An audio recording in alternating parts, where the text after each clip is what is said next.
విద్యానగరం నుంచి వీళ్ళందరూ మాట్లాడుతాం, మన కార్యకర్తల మీటింగ్లో మాట్లాడుతూ ఉంటే నేను ఒకటి చెప్పాను, మీరు వాళ్ళని రానివ్వకూడదు వీళ్ళని రానివ్వకూడదు అంటే నేను అందరితోటి రానివ్వాలి. ఎందుకంటే ప్రపంచం ఒక్కళ్ళది కాదు. నా ఉద్దేశం ఎలా ఉంటుందంటే అవినీతి పరులు మన పార్టీలోకి వచ్చినా వాళ్ళు నీతివంతులుగా మారిపోవాలని కోరుకుంటాను నేను. అవినీతి పరులు వచ్చి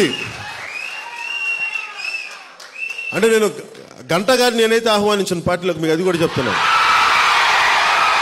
అంటే నాకు బాగా తెలుసు నాకు ఆయన మీద కోపం ఇవన్నీ లేదు, కానీ ఆయనకి మనకి సరిపడదు ఆలోచన ధోరణి అంతే. కానీ ఎలా ఉండాలంటే అలాంటి వ్యక్తులు, ఆయనని కాదు అలాంటి వ్యక్తులు వచ్చినా కానీ వాళ్ళు దోచిన ఆస్తులు ప్రజలకు ఇచ్చేయాలి, అంత సంస్కరింపబడాలని కోరుకుంటారు. అంటే ఇది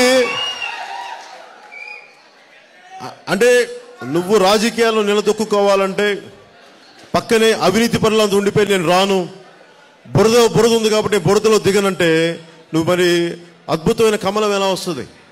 బురదలో నుంచే ఒక కమలం వస్తుంది, అదే భగవంతుడికి నివేదన ఇవ్వబడుతుంది. అలాగే జనసేన కూడా అవినీతిమయంలో కూరుకుపోయిన రాజకీయ వ్యవస్థలో నుంచే వస్తుంది. దీనిని తీసుకెళ్లి మన ప్రజలకు ఏదైనా మంచి చేయగలిగితే ప్రతి ఒక్కరికి అదే మన నివేదన. ఇందులో నన్ను తిడతారు, నాకు మట్టి అంటగడతారు, అన్ని అంటగడతారు తెలుసు నాకు.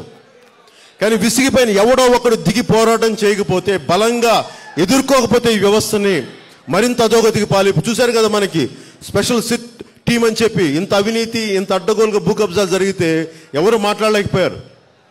ఈ రోజున నేను ఒక్కడినే వెళ్దాం ఇంకెవరితో కలవను అనుకుంటే వీగిపోతారు పోరాటాలకి.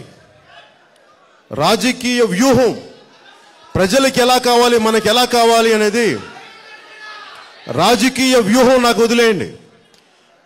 రాజకీయ శాస్త్రాన్ని, మిలిటరీ సైన్స్ని, పొలిటికల్ సైన్స్ని, సోషల్ సైన్సెస్ని చదివి అర్థం చేసుకొని అవగాహన చేసుకుంటా ఉంటాను.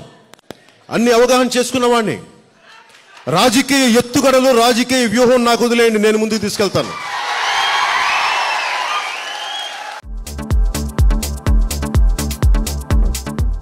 Please subscribe to new waves. ఇలాంటి మరిన్ని మంచి వీడియోలు కావాలని కోరుకుంటున్నారా? అయితే పక్కనే ఉన్న గంట సింబల్ను క్లిక్ చేయండి. అలాగే సబ్స్క్రైబ్ చేయండి.